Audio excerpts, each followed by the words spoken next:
Bon dia, soc Jesús Frías, representant del sindicat català CTS.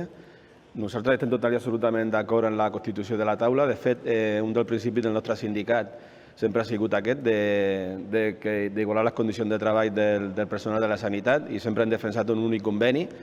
Pensem que és una primera passada endavant important en aquest moment fer aquesta taula, malgrat que sigui d'assessora, sí que per poder posar la primera pedra per començar a igualar les condicions de treball, però de la mateixa manera que hem dit a la reunió de la taula, nosaltres pensem que és una primera passada endavant molt important per igualar condicions de treball, però que falta donar una passa molt important també, que és per igualar la gestió, i per tant nosaltres el que demanem i continuarem demanant és que sigui una única gestió de la sanitat pública i que sigui 100% pública la gestió.